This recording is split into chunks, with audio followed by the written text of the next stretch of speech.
Here we go.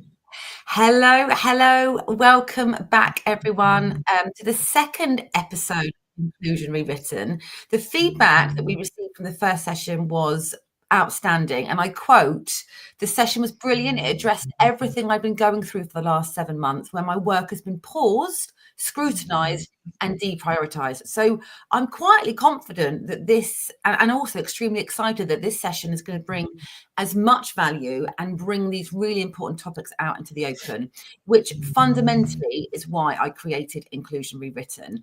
So today's session and conversation sits at the kind of intersection of two pressures we believe organizations are facing right now, which is DEI being repositioned and this overwhelm that is surrounding AI. And in one of the many conversations that Birgit and I have had about this, we realized that these kind of journeys really are mirroring each other. So lots of noise, lots of reactivity, but also this huge opportunity that kind of sits underneath it. So for the next kind of 45 minutes or so, we're going to be exploring what DEI really means and how AI is forcing this kind of redesign of the systems that we're so heavily reliant on. So we're going to be looking at data, we're going to be looking at fairness, leadership skills, and what DEI practitioners can do in these times to pivot. So welcome, Birgit. I know that you're extremely well known in the industry, and I unashamedly follow you around and fangirl you, okay? But for those who don't know you, please can you just share a little bit about yourself, but also what really excites you about this topic? That is a very tall order, and I feel like having to follow up your previous session with that kind of feedback is a big ask. But thank you so much for having me here. I'm delighted to be here. So describe what I do. So I'm currently a senior DEI advisor, and that ranges the kind of work that I do between advising organizations and mostly large multinationals around DEI strategies, but I also work with a number of different think tanks, working on different research projects as well, thinking about what's coming next and how organizations can prepare themselves. But I have a very, very diverse and colorful background where I've worked across many different sectors. I've worked across all sorts of different functional areas. And I always like to say that I know a little bit about a lot of different things. And actually in the DEI space, that helps me hugely, because the importance of understanding kind of what different parts of organizations are doing, kind of why they do the things they do, what their priorities are, and then how it all hangs together at the top level of an organization, how decisions get made, is absolutely critical, because obviously there's a DEI slice through everything that everybody is doing. And I guess, why does this topic excite me around DEI and AI particularly? So I'm just a huge geek by background. In my teenage years, I was reading all the sci-fi. I was that kid in the corner with a book. And, it's so exciting to me now, because those books that, we were reading back in the day, like those things are now starting to come true. I always wonder, it's very sort of chicken and egg of our, all the people that are running these companies and these tech companies, they were reading the same stuff. So are we all designing to these kind of futures? But, and so not only that, not only have I been interested in the possibility that the future could bring, and understanding that there are both, huge potential positives and massive downsides. But, I also lived through, I'm of an age where I lived through the what was the .com revolution and the internet when it came along. And there are just so many parallels between the conversations and the kind of hype and what we all thought was going to happen that time. And, some of it came true, a lot of it didn't. And so much of what's happening now is just repeating that kind of trajectory. So, I'm very keen to jump in, having been on the front lines and having worked in a number of .coms back when and seen that before, of kind of getting on the front foot this time to avoid making some of the same mistakes. I mean, that's such an important, frame on it, in terms of like, this is an opportunity, I think, for us to not make the same mistakes again. And I think one of the things that we kept circling back on when we were kind of planning this session is, organizations are at the threat of making these mistakes and jumping straight into structural change, as we see, without understanding the skills, the systems, the leadership behaviors that actually drive that change, are fundamental to us succeeding in this kind of new era, essentially. But before we kind of go into that and we talk about, the quadrants of change and what organizations should be considering, when you look at the DEI landscape as it stands in its current state, what stands out to you the most? Yeah, it's kind of a tough one, because if I put my hat on as the DEI folks that are still in role now and what they're contending with, obviously we see that the activity has been sort of massively reduced, team sizes have been reduced, and the pressure of the kind of mood music that's come out of the US, but obviously not been solely driven by the US. There's sort of plenty going on here that's bringing that down now. Is that the activity has been reduced, but it's not necessarily been redesigned to be future fit. And also, we have lost a lot of people, and particularly, senior people. And the situation is getting more complex rather than less complex, and just at this sort of pivotal moment where we're contending with these incredible geopolitical pressures, this economic climate, that is sort of threatening to get, again, worse rather than better anytime soon.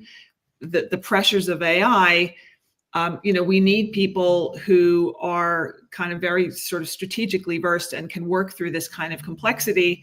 And in many cases, what's left sitting in DEI teams is sort of, maybe manager level, maybe not sitting at the right tables to have the influence around where some of these conversations and some of the activity needs to go. So I think we are kind of, significantly compromised there in terms of our ability to get things done moving forward, where the challenges are going to be. And I think, with my kind of AI hat on, we've known for a very long time, that a lot of the current conversations around what's going on in AI and organizations starting to set their AI policies or principles, bias has been in there right from the get-go. Everybody knew that bias was going to be an issue, continues to be an issue. Bias is what DEI folks do, right? And yet DEI has not been at the table in most cases for those conversations. And as I talk to people in the DEI space, continuing to ask the question, as your organization is getting involved in responsible AI governance, like, where are you in those conversations? And I can still sort of count the practitioners that are getting involved in the mix on those conversations on one hand. And so I'm fearful of, that AI train is already out of the station and DEI is nowhere to be found. In many cases, it's not the fault of the DEI folks that they're not there, but I'm concerned about, how much AI is already running without the DEI lens on what the inputs and outputs to that are. Yeah, absolutely. And I think, the collective, we have become really obsessed with what we're calling DEI, okay, and the relabeling of it without, we're seeing it as a label shift as opposed to a kind of capability shift. And I think there is a real opportunity here for organizations, like you said, to start considering things, further, at the ground level or further up the food chain, whichever way you want to kind of slice and dice it. But there's a real opportunity, I think, for us to think about from a systems level, which is what organizations are going to have to face in terms of a redesign. It's at that point that we need to make sure we're not putting the organization at more risk by not considering inclusion and equity as part of those systems specifically. And I think there's also like a real disconnect in terms of what organizations are asking for from a D&I lens, from a diversity, inclusion program lens versus what it actually needs. And I think this is where the industry has faced a considerable amount of scrutiny, because it has been identity marker led and very externally focused, as opposed to, and I think part of that is kind of social construct, isn't it? In terms of we're expecting organizations to have a social stance on X, Y, and Z, rather than actually, if we had started maybe at the other, end of the spectrum in terms of, okay, let's not do any of this kind of external work, let's focus on the systems and processes first, would we have had a better opportunity of trying to impact those? And I don't know kind of what your views are on that. Yeah, I think the answer is yes. However, again, there's an evolution that, organizations go through around these things, and where was the demand coming from, right? Yeah. And I think the DEI conversation has jumped from one thing to another based on what the external conversations were, right? I got involved in the DEI space when the women on boards conversation was coming up, right? And that was all anybody wanted to talk about, even though we were well aware that there were other diversity strands and other challenges for other groups that were already out there. But, the pressure was on that conversation. And then obviously, over time, we switched to other aspects of diversity. So I think it's tough because it's a conversation that everybody has an opinion on and everybody has a lived experience around. And in my previous role, when I was running DEI at HSBC, there were days when I felt like every single employee was in my inbox, with their perspective on what was going on, right? Which rightfully so. So the pull for what organizations should be doing, it's not just a strategic conversation in one small team. Everybody has an opinion on this topic. And I think, and that's going to be kind of interesting as we think about what organizations should be doing moving forward, is just the stakeholder management piece of this is enormous and will continue to be so. Absolutely. And I think it's interesting because we've both probably been in the workplace for, I would say, similar amounts of time. Okay. And so I think there is something in that, and that you can have a very objective view about something. So you're talking about, the financial crash in terms of, and I don't know whether this is on or offline. Sorry, apologies, because we were talking about it for 20 minutes beforehand. But in terms of you being in the kind of weeds of what was going on, where we were going to see this kind of big evolution as to how we worked, or the impact the market was going to have on our organizations. And equally for me, having worked in this talent space for 25 years, we've seen the way organizations recruit, attract and retain and develop talent, and that kind of talent management piece change fundamentally over that time. So I think it's interesting to see something and be able to be objective to see we are going through an evolution. But what parallels do you think that we can draw between the evolution of DEI in its current state and the landscape that we're in, and this current AI adoption wave? What can we draw between that for us to be able to kind of make those really important links? Yeah, I think, the first thing for me is that it's everybody jumping on the bandwagon without fully thinking through the problem or the opportunity around this, right? Again, just as I said, as we all kind of went, oh, like, look over there, we need to be talking about this, or we need to be implementing these AI tools, let's just bring them in and get it done, without thinking through, is that actually the biggest problem we had? Is that actually, the right place to spend our time and attention? Is that where we want all of our people focused? Is it linked to our business strategy in, the best way that it could be, based on the resources that we're going to throw behind it? So I think, it's tough to do because this is a topic that people feel passionate about, but it is that sort of chasing the shiny object syndrome that I think both DEI and the AI conversations are facing. And then I think, maybe more so now, and I think we're already getting to that place from an AI perspective, is that, we suddenly get to the point where we're like, we don't actually understand what all of our effort is actually delivering, right? Okay. What's the return on investment for all the time and money and effort and people that we're engaging in this conversation? And now we're realizing, we need to have the data, we need to have the foundations of what it is and the structures and the systems. Those all need to be shored up. Now, that is incredibly hard to do. It's not the fun stuff. It's not, the sexy stuff. It's not going out and doing the events and getting the awards, right? It's the stuff that involves a lot more collaboration to try and get it done. But I think that, both DEI and AI are realizing that, without those strong foundations in place from a systems and processes and data perspective, you're going to just continue to chase your tail. And unfortunately, again, it also requires a very different skill set. And I think, again, we're kind of seeing that in both areas of going, everybody needs to understand more about what's under the hood of both of these things in order to actually sort of use them and roll them out effectively. I think that's such an interesting point, and I think it's and we're going to talk about kind of skills and capability a little bit more later on, but in terms of having the appetite, and it's not that you need to understand AI, okay, and I think that's where people face that initial barrier. Well, I don't get it. It's actually what we need is more people to understand what impact it's going to have. And if we think about it from a systems perspective, just like we did with DEI, is understanding that you're right. You can get so distracted and attracted. I call it the magpie effect, right? In terms of, this is new, we need to do this. We haven't got a diversity strand on this. We need to be doing this. Someone over there is doing that. We need to do this.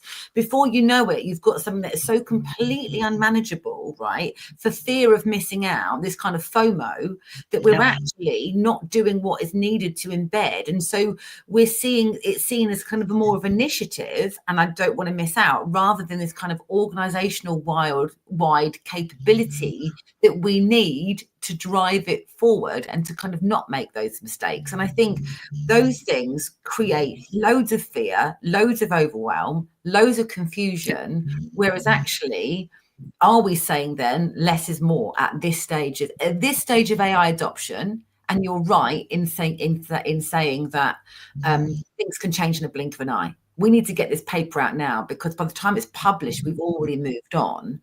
Is there a place to think, right, actually, let's slow things down? And I'm going to give you actually a really practical example, because I think I'm talking to you conceptually, right?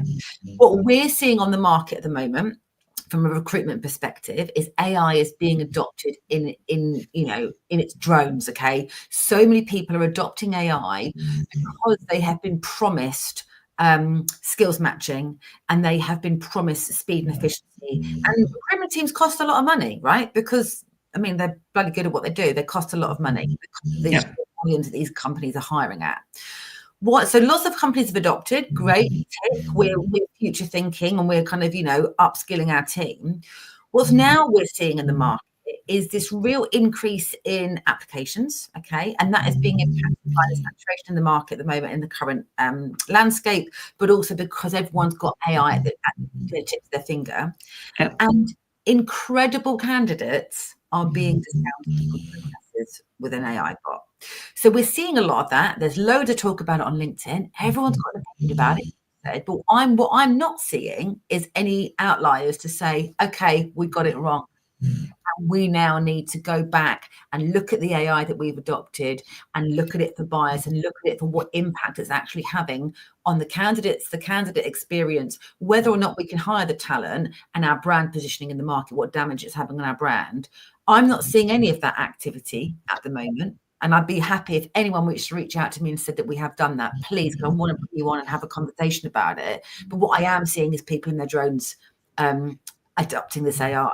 So I think this is a perfect example of one particular system that's fundamental to a business's success, fundamentally being broken by the speed of which and not kind of being critically reviewed as a system. Yeah. And I think, some of those conversations are starting to happen, but it's also, it's incredibly hard right now to say we made a mistake around this, right? Because you assume there's been a lot of money, a lot of time, a lot of, kind of IT credibility also hanging in the mix on that, right? To say, actually, we want to stop it. Like, are you going to get a second chance, right? So there's a lot of people just sort of hanging on to something that isn't working because what happens after that might be compromised as well, right? So I think there are a huge amount of challenges, but, some organizations are saying, right, if the pressure is on and you need talent and those systems are no longer delivering the kind of talent that you need, and business leaders are starting to feel the impact from that, then, sadly, it might have to be until things are really broken and business leaders start getting really upset about, what they're not getting out of those systems and processes before, further changes happen. But obviously, the technology is continuing to evolve at a rate of knots as well. And, you're seeing new vendors coming out constantly now, and you're seeing, updates to offerings. And also, people have implemented systems where, the systems aren't talking to one another the way that they could be. And the flows across the process might be ineffective as well. So I think, this is literally round one. I know that there's a question there around what are some of the .com mistakes that we should try and avoid now, is that, there will be phases of this, and we have to recognize that, right? Like the first solution that we buy into might not be the thing that we end up with for the long run. And we certainly saw that then, and I would fully expect to see that now. And that understanding of, not everything's going to work, especially when we're at the dawn of what the technology is capable of. And, how do we get our heads around, continuing to evaluate the output of what we got and whether or not this continues to work for the business and our strategic objectives. I think it all needs to come back to the business strategy, and is it delivering what we need? Interesting. So in terms of that, then, in terms of if we look at kind of workflow design and redesign, is there an opportunity then for us to really embed inclusion at this point? Is this the golden ticket? Yeah, I do think, this is going to be the moment, because organizations, there's some organizations that are already starting to work on this. For others, it might be much further down the road still. But at some point, we will be examining all of our processes and looking at where the AI solutions that we have access to can actually, again, take tasks, off the table. Right now, obviously, organizations are focused on the areas where there are, massive amounts of data involved, where the analytic capabilities can really play a role, or just taking the kind of boring stuff off of people's desks, where the administrative tasks that AI is really, equipped to pick up, and so that people can focus on more strategic things. So there's a bit of, we're just sort of picking off the low-hanging fruit right now. But when we get to those kind of full-scale process redesigns and revisiting, does it mean that people's roles change? Does it mean that what teams look like change? Does it mean that different collaboration is possible with some of these tools in the mix, where the kind of barriers or walls between teams become much more fluid? And as organizations get to that point where they're really looking at how these things can be redesigned, that's going to be probably, maybe a once every 10-year thing. It's going to be a painful exercise, time consuming, as you think about job architecture across organizations and those kinds of things, as well as those kind of big ticket change initiatives are put through. That is the opportunity where we should pause and go, well, wait a minute, as we're redesigning this process, it is a perfect opportunity to have a look at, are there inclusion, either barriers or opportunities, in these new steps that we're designing in? And how do we make sure that if this is now going to be the way that we're going to do things for the foreseeable future, that we get it right at this point in time, and that thinking is designed into how we're going to go through this process? I completely agree, and I think there's a real opportunity here in the inclusion space, and I'm going to use that word quite intentionally, that we make it less emotional, more neutrally focused, and more operational. This is the opportunity for us to be able to kind of withstand the scrutiny that our profession has seen over the last kind of 18 months. Because I think you're right. This is a once in a kind of generational opportunity for us to embed things properly from the outset, so we don't then trip ourselves up. And hopefully, Paulina, that kind of answers your question as well. What are some of the .com mistakes that we should avoid now? It's almost kind of that reverse engineering, isn't it? We made mistakes from the .com. We've made mistakes from a DEI perspective. Let's use those learnings. There are so many organizations that don't kind of do these kind of post-mortems, aren't they? They're like, we made that mistake, we'll move on. But if we think about the time, money, and investment organizations are going to have to adopt and invest in order to kind of get this up and running with as least disruption to their business as possible, absolutely, I think some of these are kind of some of the steps that they can take. So if I was to ask you then, what does inclusive design actually look like? What would your advice be? Yeah, I think, the aim of that is really to think about how we design processes, in many cases, products and services. How do we design them in a way to make sure that they are that they're usable, that they are accessible, that they are inclusive of the widest range of people from different backgrounds that we're going to be engaging with, right? So the aim is to make sure that things work, in the kind of simplest terms. And I think it means that, we need to look at, as who do we have around the table kind of inputting to reviewing how these the design stages work. Are we thinking also about the people who are not represented? Like, where do we need to get data? Where do we need to get insight from as we go through that? We need to look at impacts in a number of different ways, whether that is going to be a kind of a physical impact, whether that is going to be a cultural in terms of how that plays through. Things like metrics too. How are we going to measure how these processes work for different people? And how do we make sure that we challenge ourselves as we go through, the people that are involved in designing this, that also, I might be coming in thinking about, what is this going to be like for women? But obviously I am one woman and I don't represent all women. So we might need more diverse perspectives thinking about, women from different backgrounds in terms of how these processes and systems are going to work for people too. So there's probably a lot more out there in the market in terms of people who want to read up on this in terms of like inclusive product design.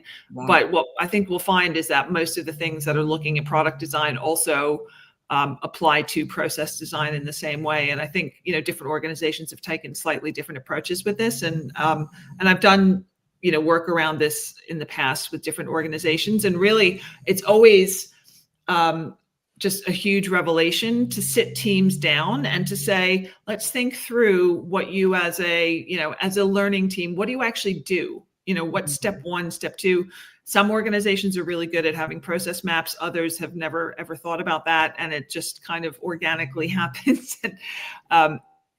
And I think, and there'll be more structure around that for sure as AI comes in, where you will need more of the kind of mapping of what actually goes on in an organization and who does what and what are the handoffs to be able to figure out where AI should be inserted into those workflows. But, it's a great opportunity to get people to sit down and think together. And, and you always find that people go, yeah, I always knew that, this bit of the process didn't work for so-and-so, but, never said anything, or, it was never a priority. But this is the moment to sit there and think it through down a number of different dimensions. And also, again, thinking about like, how does that map back to what the organization's diversity strategy looks like? What are your priorities by strand? And because we can't do everything about everything, how are we making sure, if we've got to focus on things like social mobility, as we're thinking about process redesigns, do we also have that lens on thinking about where the impacts for that kind of a diversity strand are going to be? And I think this is where DEI professionals literally come into their own, okay? Because I think there is there's a narrative on the market that, we don't want to be told what to do anymore. Okay, we're bored of that. We're bored of kind of sitting in a room and told that our beliefs or our views are wrong, and this is how you should think about this. And I think there is a narrative that that's essentially what D&I individuals do. It could not be further from the truth, in my view. But I think it is, what they are amazing at and what we are amazing at is giving a different perspective. Okay, whether I agree with this view or not, we need to consider. Okay. And I think that is the kind of awakening of not only individuals' lived experience, but understanding the lived experiences of others, or being empathetic to the lived experience of others. It is it mitigates risk is how I see it. So prime examples, if you're developing, I don't know, a financial services product, okay, and if your financial services product isn't accessible or isn't inclusive and it cuts out 3/4 of the market, my goodness, are you going to have a problem taking that product to market? And I think lots of organizations who develop inclusive product design prevail because of that. But I want to also ask you around, I think the data question, the data topic is such an important one to uncover. Yeah. What do we mean by data, okay, in a D&I sense? And what impact does the lack of that data have on how we can then run as organizations. Yeah, and I think the DEI space, we've been having conversations about diversity data now for many years, trying to think about the data we have, the data that we want about individuals, to look at how people are from different backgrounds are progressing across the employee life cycle, but also data around employee sentiment. And can we cut our employee survey data by diversity strand to see if different people are having different experiences in our organization, or even with candidates. We haven't fully cracked the diversity data conversations by a long shot. And we've seen kind of efforts to at least in the UK potentially try and get more data. We've seen efforts by sector as well. Things like in financial services, where I've spent a lot of my time. It looked like the regulator was going to mandate more diversity data collection, and then that went away. So some of the pressure on diversity data collection, I think, has definitely gone away. But we have huge inconsistencies around, specifically certain strands where we aren't mandated to capture the data in a way, even if we're getting that on a voluntary basis. So if we think about, how organizations are asking questions around things like disability or LGBTQ, right? There isn't a standard that everybody is operating to the same thing. And, we have a lack of complete data for lots of reasons, right? We know that people don't necessarily want to share their data, but that's probably getting worse rather than better in terms of people's concerns around what's going to happen to that data.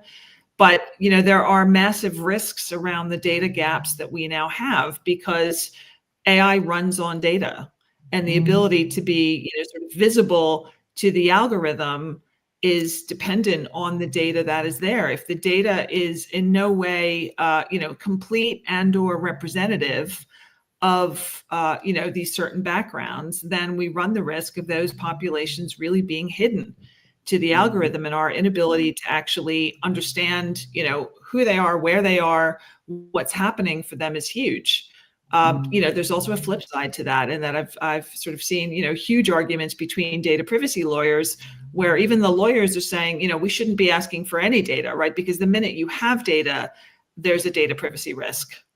Even in organizations that are trying to lock those things down, but are we sure that that data isn't going to go anywhere? So I think the considerations around data, what data we have, who has access to the data for what, DEI folks really need to make sure that they are getting, up to speed and becoming, much more expert at the data privacy considerations around diversity data, especially considering the kind of geopolitical and, some of the external environmental factors that are going to impact, who wants to share their data, and where the push is going to be around what to do with that data.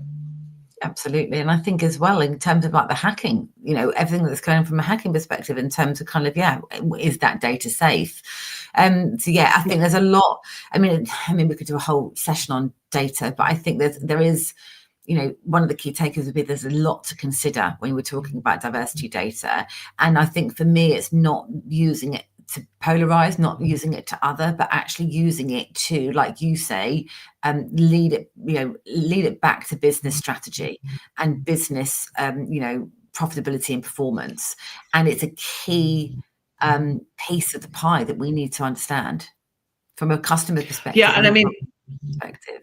I can't stress enough that having worked in organizations where, there was no data or poor data, and then having done a lot of work to improve the data sets, and then kind of looking at what the data told us when we were more confident around the quality and completeness of the data, is that, it always busted myths. There were, things that we'd been working to, or initiatives that we had running, that the minute we had good data, actually found out that we had a completely different problem than we thought that we had. Mm-hmm. And because there's so much, again, kind of, personal passion and people's individual interest, and people are also, using AI to upskill themselves about DEI topics, sometimes well, sometimes not so well, that, the ability to bust myths around, no, I'm not going to run that program just because you've heard that every other organization is running that program, because this is not the challenge that we have, or this is not the priority for us at the moment because of our business strategy. You can't do that without decent data. And, it is so critical, but, it is this conundrum. And I think the other issue that we're going to have now, particularly from a responsible AI perspective, is around fairness. Right. And thinking about how do we use data to judge what is fair, because fairness is also a relative term. Right. And what's fair to one group of people might be less fair to another. And, without having the data to be able to understand and measure some of that, we are going to run into more challenges moving forward. Absolutely, and quantify it. So if we look at like the kind of human element of kind of AI, DI, adoption, what does this mean for leaders who are guiding teams through this AI change? It must feel, and I know that you're talking to a lot of them at the moment, it must feel quite overwhelming.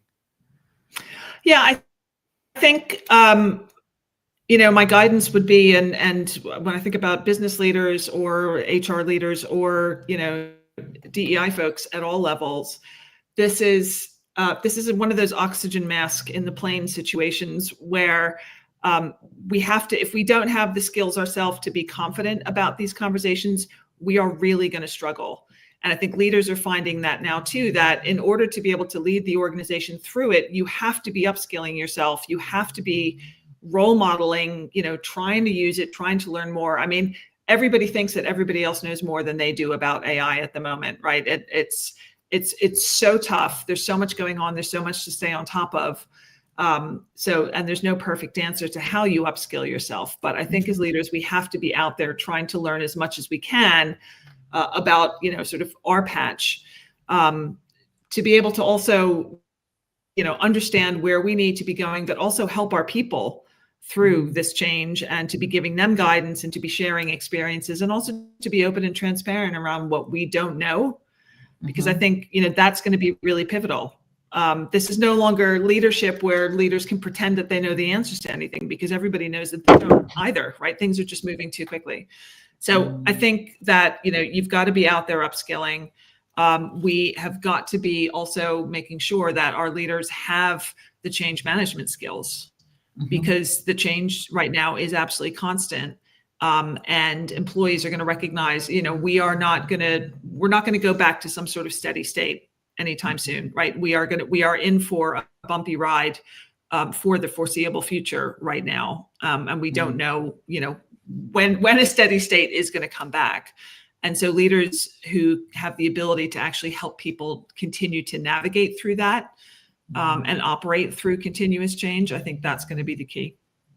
I completely agree, because I think so many organizations, and we see it time and time again, think that it's changing the structure of an organization is the answer. But unless you've got those skills, unless you've got the process and the systems, unless you've got those kind of leadership behaviors, none of that is going to stick. And I think what we're seeing a lot on the market at the moment, especially in the current climate, is there's a real fear of loss of jobs. Okay. There's a real kind of fear of not understanding the tech.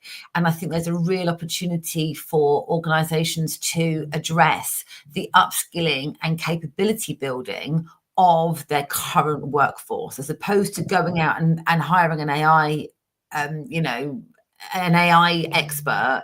Actually, what is that doing to impact your current workforce, and how?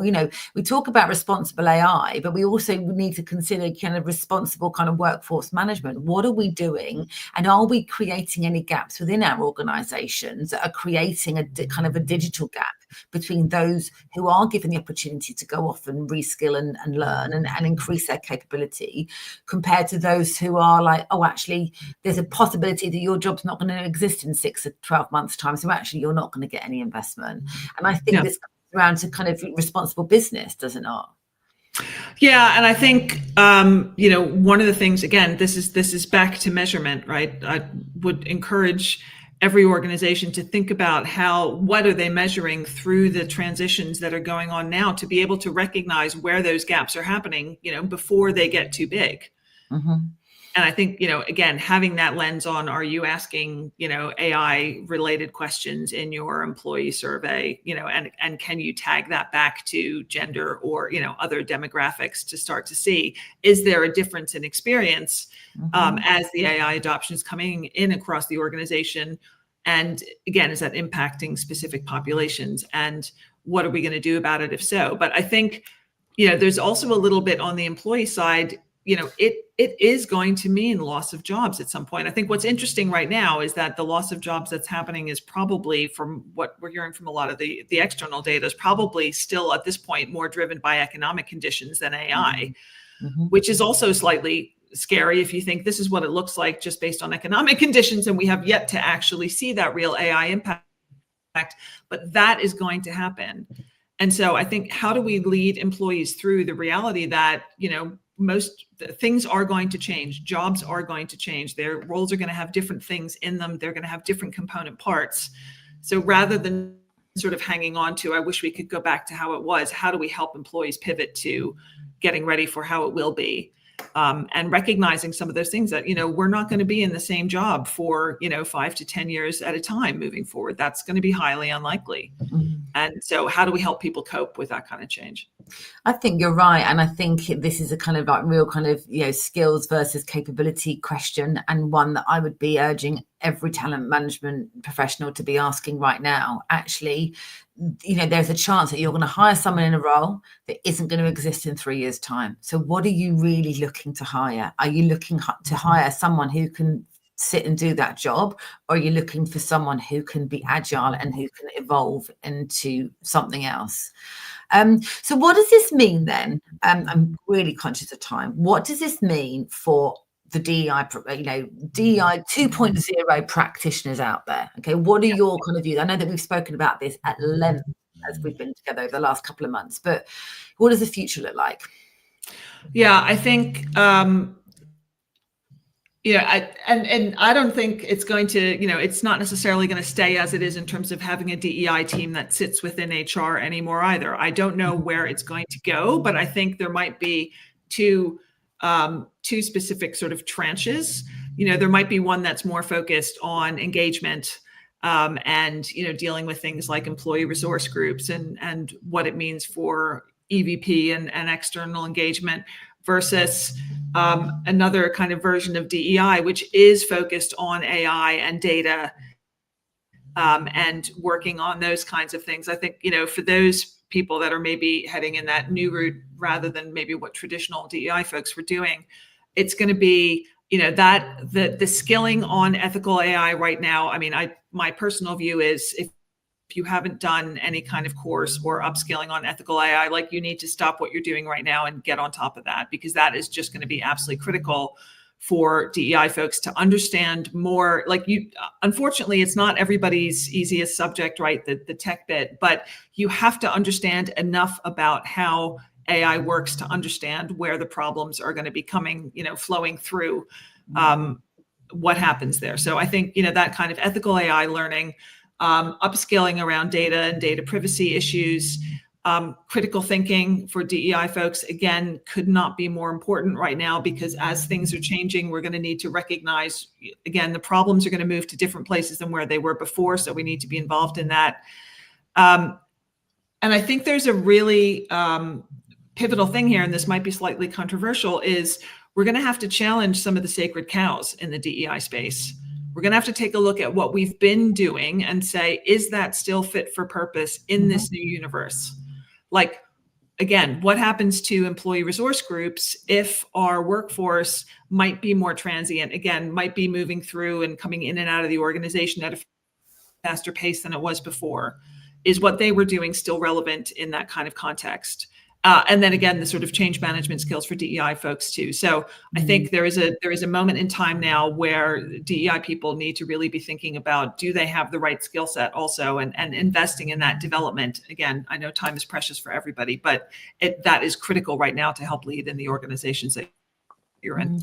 I agree. And we've been doing a huge amount of work within our kind of career coaching capacity over the last kind of 18 months in terms of how do we can take control of that narrative, okay, amidst all the kind of backlash and scrutiny and external narrative that's going out there from a kind of geopolitical perspective, and taking into consideration the kind of economic pressures that our organizations are under.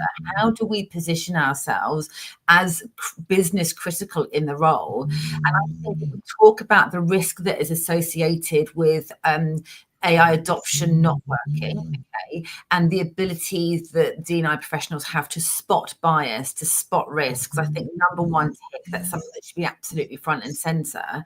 I think around this kind of, being able to analyze the system, what D&I professionals are really good at is understanding the complexities of, if you do something over here, this is the impact that it's going to have over there. So absolutely leaning into that skill set and listening and providing an opportunity for D&I professionals to really articulate what that means from a kind of systems perspective, I think again is really, really important. I think those who are really good at kind of behavioral change, so we talk about the kind of hearts and minds, but we talk about leadership capability being fundamental to AI adoption, again, tick. And to your point, this kind of ethical thinking, this isn't a skill that everyone's got. This isn't a skill that everyone's got. And actually, how do we kind of, turn the dial as practitioners, and how do we kind of really kind of ensure that organizations benefit and reap the benefits of that? So I think for us, it kind of really sits across those systems, it sits across leadership, it sits across skills. And we actually just need to park the structure a bit for now and focus on this bit and kind of get this right. So, user, and what has been the highest value of ethical AI upskilling sources for you? So I know that you've done a deep dive on this. Yeah, and this is what I would say, not just ethical AI, I think, but much more broadly. I mean, I read the internet effectively. Is that yes, I have done one course. I did a course that was offered because I've spent the most amount of time in my career in financial services. I did an ethical AI course that was offered by a financial services organization, because for me, I wanted to understand it in the context of a sector that I really deeply understand, to be able to kind of see exactly how it's going to work through. And then that also helped me think about how it applies to other sector.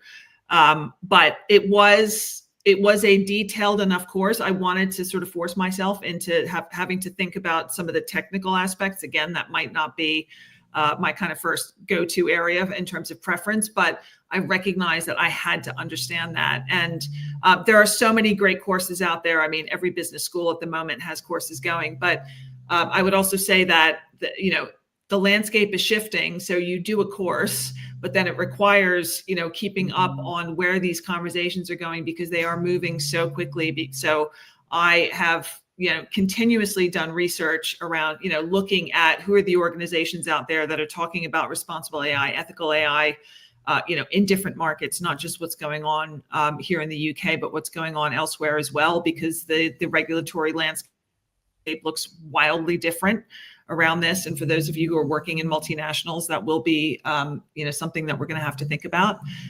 So yeah, I read a lot of research. I read a ton of news. I try and follow people that seem to be saying intelligent, common sense things. And I look at who they're following also, to kind of get back to where I sort of feel comfortable that, I know who some of the major names are, and I'm continuing to watch what they're doing and what they're saying as this evolves.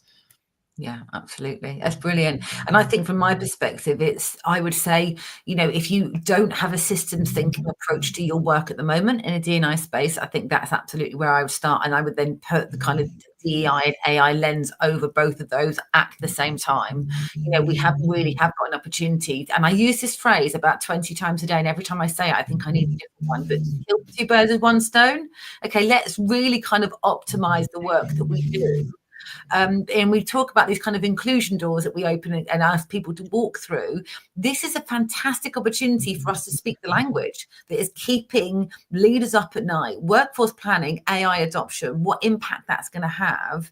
If we start talking that language and start positioning ourselves as a critical friend in that space, and often be able to offer solutions, and most importantly, identify the problem there is that we're trying to solve, rather than just kind of do all this kind of peripheral stuff, I think we can really kind of solidify the work that we do, and come back with a bang. The comeback's better than the setback, isn't it?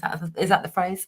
Yeah, and I think, and the thing I would just add on top of that is to stay hyper aware again of your own business strategy and where the focus on in your organization is, because what's going to be right for you may not be right for what's going on next door. So again, this time of staying close to stakeholders, staying close to the people that are involved in these conversations in your own organizations, you can understand what their priorities are and how your DEI priorities, intersect with theirs. That is absolutely critical right now too, because if you're coming in, I see some of the discussions in DEI forums of people going, oh, tell me what AI tools I should be implementing. And, it just makes my hair fall out. I just want to cry, because like, that's not the way that's not the way, like a solution in search of a problem. We really need to understand the problems first and make sure that we're, collaborating, us more than anybody else in the DEI space, with, the key business and functional areas to bring in the right solutions. Absolutely. Thank you so much. I feel like we both spoke so quickly then through that 50 minutes, but we had so much to get through. So I hope you don't feel like it's been like a mild interrogation, but I'm so grateful of your time. And I know that anyone who watches this is going to be able to take so much from your wisdom. So thank you so much. I really hope we do it again. I mean, yeah, we'll definitely be seeing each other in person. Please follow Bigot, for she posts so much stuff on this on LinkedIn, so many events that I've been fortunate enough to go to really get a much deeper understanding of what we're facing here and how we can position ourselves as a solution to this problem. So thank you so much. Look forward to speaking to you soon. Take care. It's been great to be here. Thanks so much. Bye.